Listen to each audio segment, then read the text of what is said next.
Hola, mi nombre es Natalia Pérez y el día de hoy les voy a hablar acerca del movimiento sindical en Colombia.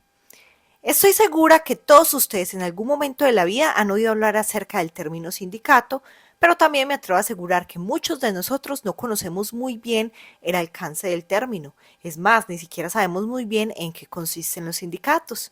Entonces, esta sea la oportunidad de ampliar un poco sobre el tema y darnos cuenta de la importancia que revisten estas organizaciones para todo el desarrollo socioeconómico de nuestro país. Lo primero es que es bueno hablar un poco acerca de los sindicatos. Cuando hablamos de sindicatos nos referimos a toda asociación de trabajadores que se forma para defender y promocionar los intereses profesionales, económicos y sociales de sus miembros. De ahí podemos decir que el derecho de la libertad sindical es un derecho humano fundamental, tanto de naturaleza individual como colectiva. Este derecho tiene tres dimensiones. La primera dimensión es una dimensión política. ¿Por qué? Porque busca el equilibrio de poder, el control a la arbitrariedad en las relaciones de trabajo y la redistribución de la riqueza. Adicionalmente, como segunda dimensión tenemos la ética, porque los sindicatos buscan la igualdad y la paz. Y en una tercera instancia tenemos una dimensión jurídica. ¿Por qué? Porque busca el ejercicio de libertades públicas, derechos políticos, derecho de asociación, negociación y huelga. Es así como podemos decir que todo sindicato es una asociación integrada por trabajadores, ya sea empresas públicas o empresas privadas, que se agrupan en defensa y promoción de sus intereses sociales, económicos y profesionales relacionados con su actividad laboral o con respecto al centro de producción, y que desde el momento de la Asamblea de Constitución se convierte en una persona jurídica. Normalmente los sindicatos negocian en nombre de sus afiliados. Esto lo vamos a ver ahora, pero es el tema de la negociación colectiva. Y se pueden entrar a negociar salarios, condiciones de trabajo como jornadas, descansos, vacaciones, entre otros, dando lugar hacia la negociación y al contrato colectivo de trabajo. Es bueno indicar que el sindicato tiene como objetivo principal el bienestar de sus miembros, ya sean o no sindicalizados. Y eso se puede generar mediante la unidad, la suficiente fuerza y capacidad de negociación, tanto para establecer una dinámica de diálogo social como para fortalecer las relaciones entre el empleador y los trabajadores. Antes de hablar de los sindicatos, me parece importantísimo que recordemos lo que es la OIT. ¿Por qué? Porque es y ha sido una organización completamente fundamental en todo el movimiento sindical. Entonces, la OIT es la Organización Internacional del Trabajo. Ese es un organismo especializado de las Naciones Unidas. Digamos que él lo que hace es ocuparse de todas las relaciones laborales, promoviendo la justicia social, el reconocimiento de las normas fundamentales del trabajo y creando las oportunidades de empleo y la mejora de las condiciones laborales en el mundo. Entonces, acá vamos a hacer mucha relación a este organismo, entonces es importante que lo recuerdes. Ahora sí, continuemos hablando de los sindicatos. Algunas de las funciones principales de los sindicatos es estudiar las características de la respectiva profesión, los salarios, prestaciones, honorarios, todos los sistemas de protección o de prevención de accidentes y demás condiciones de trabajo referentes a sus asociados para procurar su mejoramiento y defensa. Asimismo, ellos propulsan el acercamiento de empleadores y trabajadores sobre las bases de justicia, de mutuo respeto y de subordinación a la ley. Asimismo, colaboran en el perfeccionamiento de los métodos peculiares de la respectiva actividad en el incremento de la economía general. Asimismo, los sindicatos celebran convenciones colectivas y contratos sindicales, garantizan su cumplimiento por parte de los afiliados y ejercen los derechos y acciones que de ellos nacen. También tienen como función asesorar a sus asociados en la defensa de los derechos emanados del contrato de trabajo o de la actividad profesional correspondiente y representarlos ante las autoridades administrativas, ante los empleadores y ante terceros. Otra función importante de los sindicatos es que representan en juicio o ante cualesquiera autoridades u organismos los intereses económicos comunes o generales de los agremiados o de la profesión respectiva y representan esos mismos intereses ante los empleadores y terceros en caso de conflictos colectivos que no hayan podido resolverse por arreglo directo. Ellos también prestan socorro a sus afiliados en caso de desocupación, enfermedad, invalidez o calamidad. Ellos también promueven la creación y fomentan el desarrollo de cooperativas, cajas de ahorros, préstamos y auxilios mutuos, escuelas, bibliotecas, institutos técnicos de habilitación profesional, oficinas de colocación y demás organismos adecuados a los fines profesionales, culturales, de solidaridad y previsión que contemplen sus estatutos. Ellos sirven de intermediarios para la adquisición y distribución entre sus afiliados de artículos de consumo, materias primas y elementos de trabajo, pero eso sí, a un precio de costo.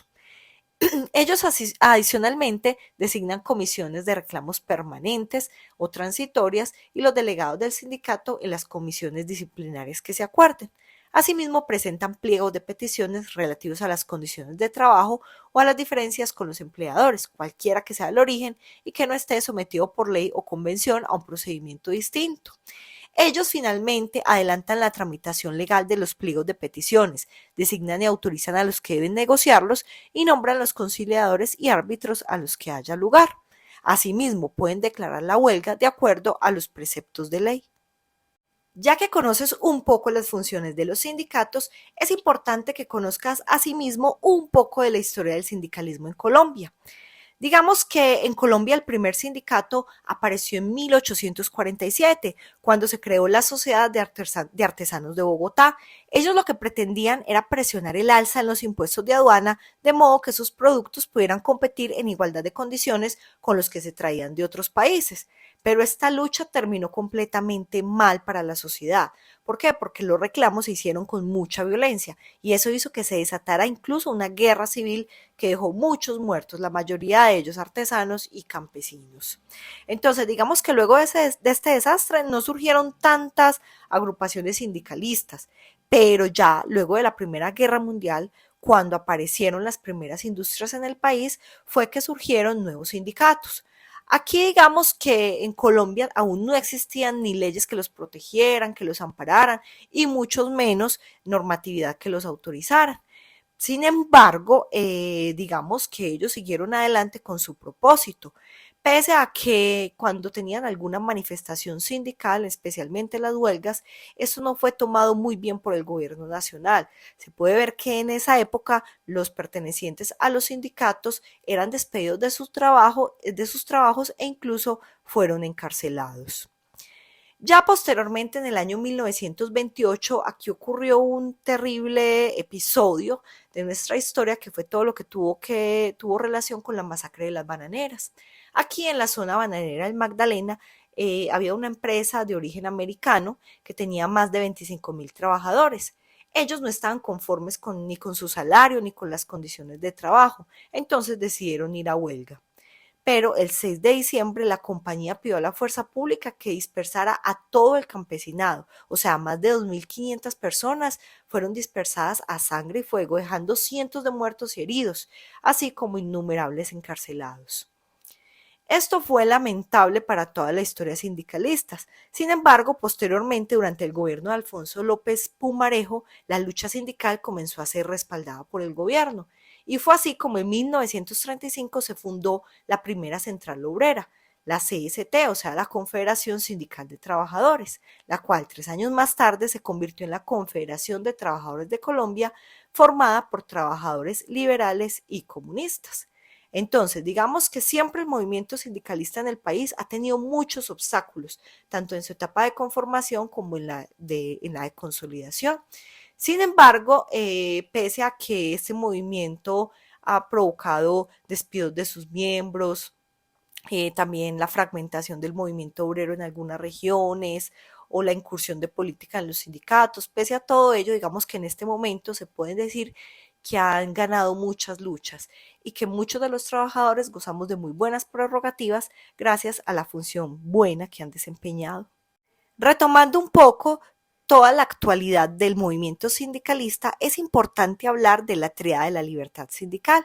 Esta tríada está compuesta por 3 derechos: el derecho de asociación, de negociación y de huelga. Cuando hablamos del derecho de asociación, estamos hablando del derecho humano que tiene toda persona de unirse con otros en forma voluntaria y durable para la realización común de un fin lícito. En este caso, el derecho de sindicación corresponde a los trabajadores y a los empleados sin ninguna distinción. Es decir, que no solo al asalariado de una relación subordinada típica, sino también a los trabajadores a domicilio, del sector informal, empleados públicos, los de zona franca, entre otros. Así, las organizaciones deben poder constituirse libremente sin autorización previa por parte de la autoridad pública. Es así que el derecho de la libertad de asociación ha sido proclamado en la Declaración Universal de Derechos Humanos de 1948. Ese es el derecho habilitante que permite la participación efectiva de los actores no estatales en la política económica y social y que constituye el núcleo de la democracia y del Estado de Derecho. Por consiguiente, garantizar la participación y la representación de los trabajadores y de los empleadores es esencial para asegurar el funcionamiento eficaz no solo de los mercados de trabajo, sino también de las estructuras generales de gobernanza a escala nacional. Es así entonces como podemos decir que en este derecho de asociación los trabajadores y los empleadores pueden constituir las organizaciones que estimen convenientes o afiliarse a ellas, digamos, como parte de una sociedad libre y abierta. En este caso, digamos que la OIT participa habitualmente en la promoción de esta libertad de asociación. Entonces ellos, por ejemplo, asesoran a los gobiernos no solo en materia de legislación laboral, sino también que prestan servicios educativos y de formación para estos grupos sindicales y de empleadores. Entonces, siempre la OIT ha tenido un papel fundamental en este derecho de asociación, pero es importante también destacar que nuestra constitución política habla de este derecho expresamente. Otro de los derechos de la triada es precisamente el derecho de la negociación colectiva.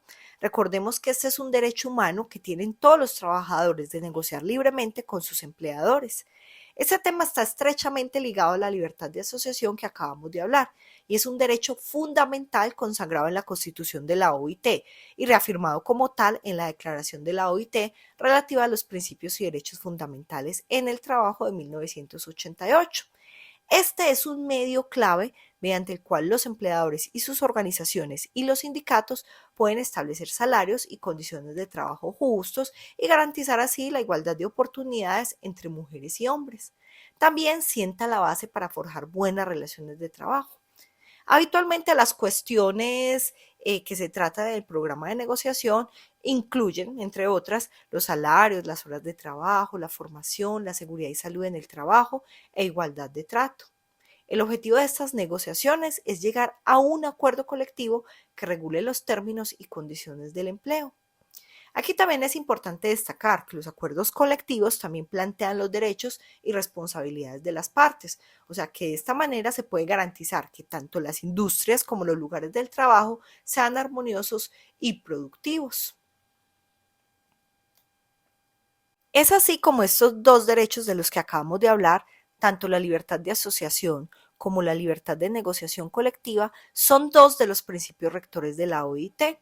Poco después de la adopción de los convenios de la OIT relativos a la libertad de asociación y libertad sindical y libertad de negociación colectiva, la OIT llegó a la conclusión de que se necesitaba un procedimiento de control para garantizar el cumplimiento de los convenios pertinentes en los países que no los habían ratificado. Y en consecuencia fue así como en 1951 la OIT creó el Comité de Libertad Sindical con el fin de examinar las quejas sobre la violación de la libertad sindical, independientemente de que el país de que se tratase hubiera ratificado o no los convenios pertinentes. Este es un comité del Consejo de Administración y está integrado por un presidente independiente y tres representantes de los gobiernos, tres de los empleadores y tres de los trabajadores, de modo que se pueda garantizar la imparcialidad. Bueno, retomando la negociación colectiva, es importante hablar de las clases de convenios que nuestra legislación laboral reconoce. Entonces, ellos dicen que hay tres clases de convenios colectivos de trabajo. La primera clase es la convención colectiva. Esta es la que se celebra entre uno o varios patronos o asociaciones patronales por una parte y uno o varios sindicatos o federaciones sindicales por la otra, para fijar las condiciones que regirán los contratos de trabajo durante su vigencia. Otra clase de convenios son los pactos colectivos de trabajo. Estos son los que se celebran entre empleadores y trabajadores no sindicalizados. Y finalmente están los contratos sindicales. Esos son los celebrados entre uno o varios sindicatos de trabajadores con uno o varios patronos o sindicatos patronales para la prestación de servicios o la ejecución de una obra por medio de afiliados. Bueno, recordemos que estábamos hablando de la triada de la libertad sindical y el último derecho es el derecho de huelga. Esta es la facultad de los trabajadores de presionar mediante la suspensión colectiva del trabajo para lograr que se resuelva de manera favorable a sus intereses el conflicto colectivo del trabajo. Este es un mecanismo legítimo y jurídicamente sustentado por el artículo 56 de la Constitución Política de Colombia. También digamos que es legítimo por el convenio número 87 de la OIT y el protocolo adicional a la Convención Americana de los Derechos Humanos.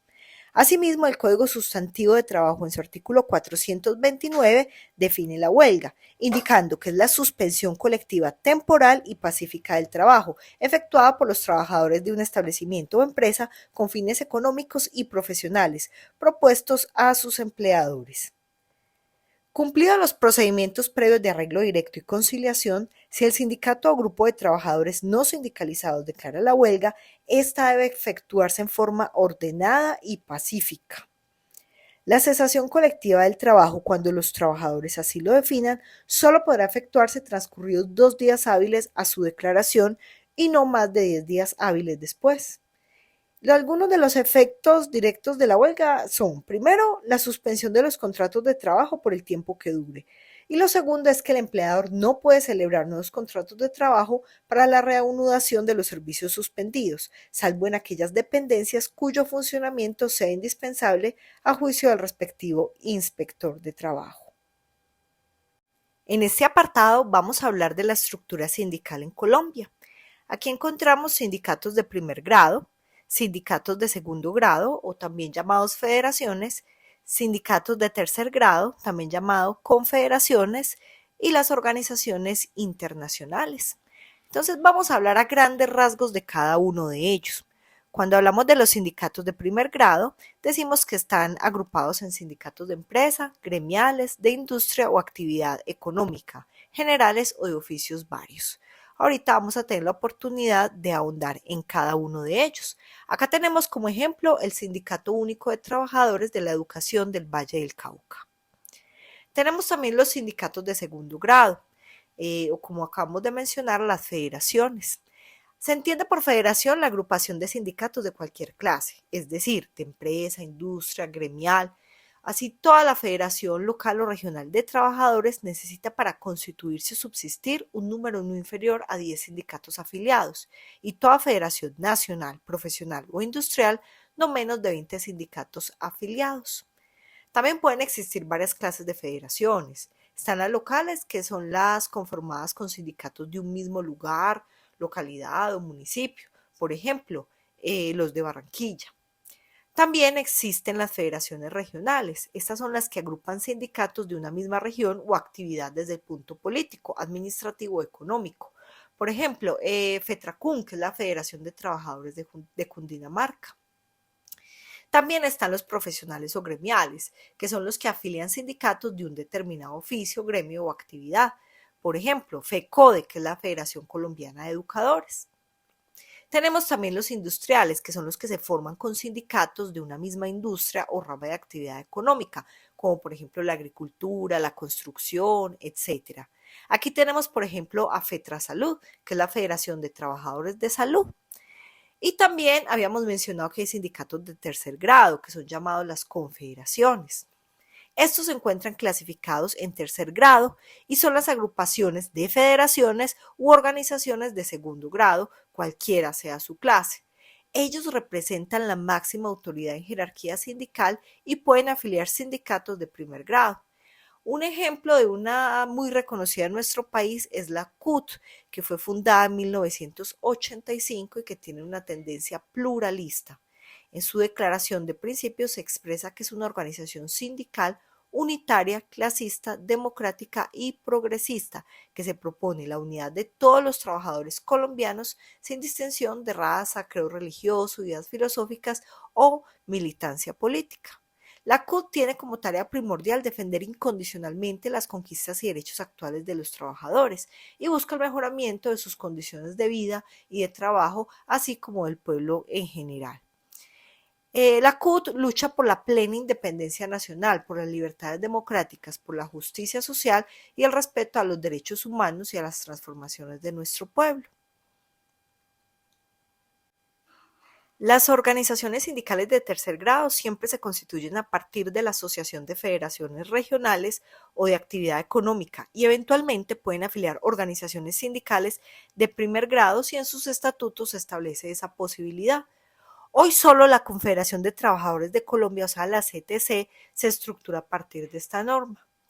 El principio de la autonomía sindical en la organización de los trabajadores se expresa en Colombia con la fundación de la CUT en 1986. La Central Unitaria de Trabajadores surge a partir de la Asociación de Organizaciones Sindicales de primer grado y plasma en su estatuto fundacional esta voluntad. El resultado es que hoy han desaparecido prácticamente todas las federaciones regionales que participaron de la fundación de la CUT y muchas de las federaciones de rama. Es importante destacar que los sindicatos de trabajadores, o también llamados de primer grado, tienen una clasificación. La primera clase son los sindicatos de empresa.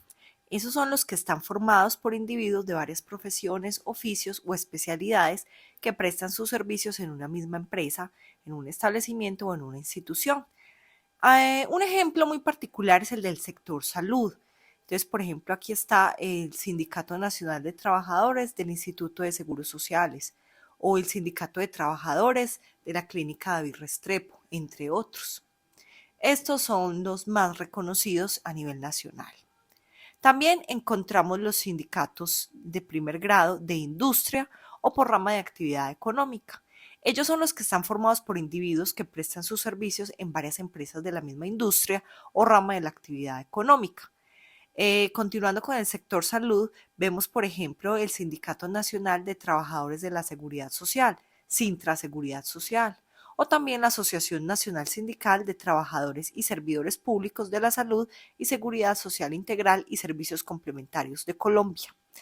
También podemos encontrar el Sindicato Nacional de Salud y Seguridad Social y también como el Sindicato de Trabajadores de Hospitales, Consultorios y Sanatorios de Bogotá y Cundinamarca.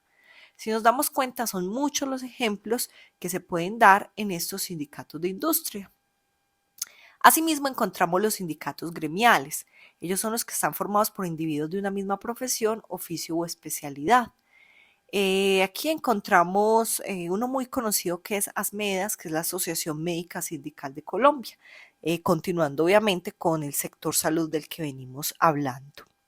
Asimismo, encontramos, por ejemplo, la Asociación Sindical de Anestesiólogos del Cauca, es decir, todos estarían, digamos, agremiando por pertenecer a la misma profesión, oficio o especialidad. Es importante indicar que hay una cuarta clase de sindicatos que son los de oficios varios, y ellos son los que están formados por trabajadores de diferentes profesiones, incluso que sean disímiles o inconexas.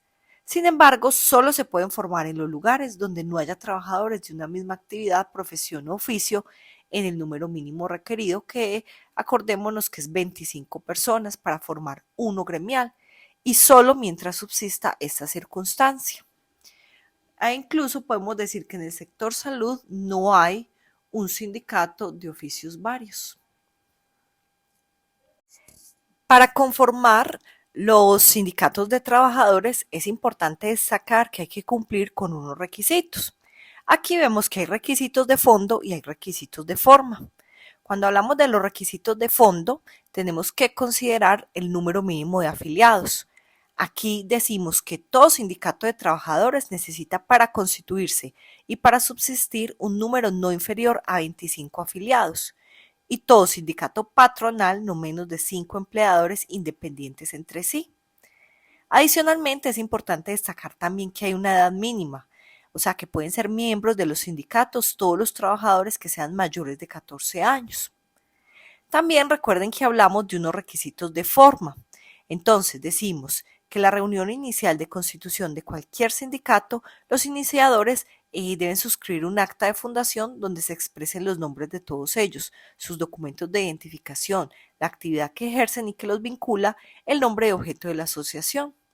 Sin embargo, en la misma o en sucesivas reuniones se discutirán y aprobarán los estatutos de la asociación y se designará el personal directivo, todo lo cual tiene que constar siempre en un acta o en actas que se suscriban.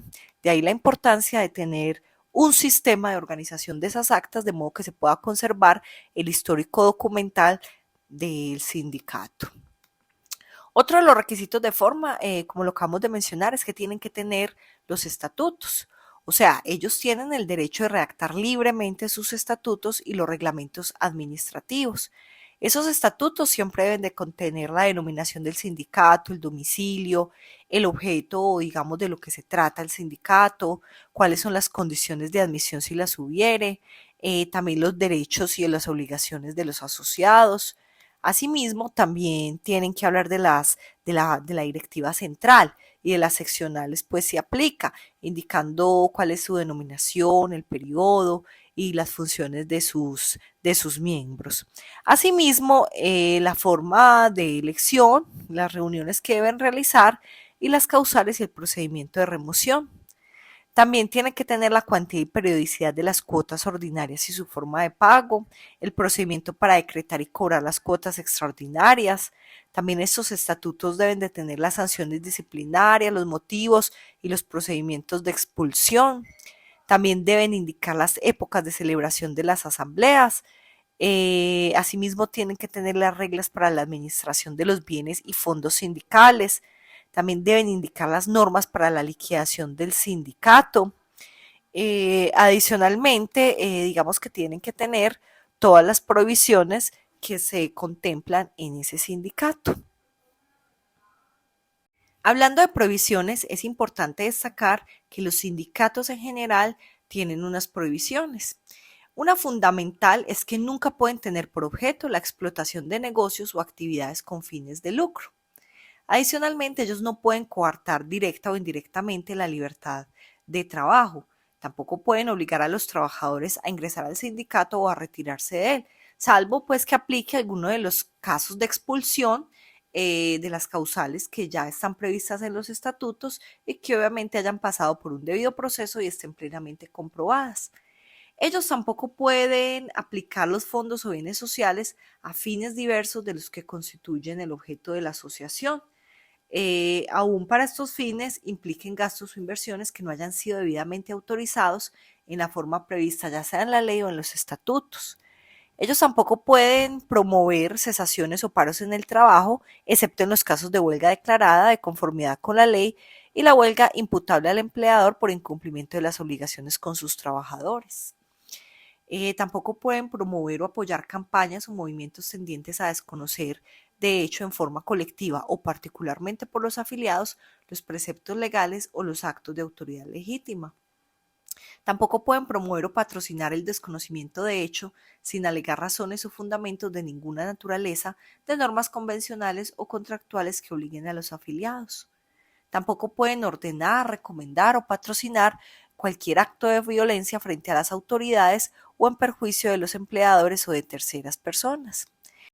Finalizando este video, es importante destacar que los sindicatos en Colombia han podido alcanzar logros muy importantes en materia laboral y han contribuido positivamente a priorizar los derechos fundamentales.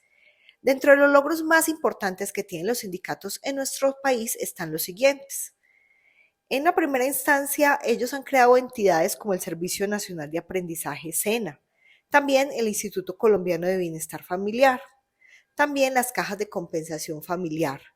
Han ayudado a establecer el salario mínimo legal, las primas extralegales, las vacaciones remuneradas, el pago de horas extras y dominicales, la inclusión de medicinas, la seguridad social, la pensión de jubilación de forma directa e indirecta en las empresas, la representación del movimiento campesino y comunidades negras y la instauración del estatuto docente del magisterio. Es así como concluimos que el movimiento sindical ha sido fundamental para el desarrollo socioeconómico de nuestro país y para el fortalecimiento de la clase empresarial. Es así que te invitamos a conocerlos mucho más, a conocer la normativa que lo regula y apoyar sus iniciativas siempre y cuando se marquen dentro del ámbito legal y propendan por el pacifismo en el logro de sus luchas. Muchas gracias.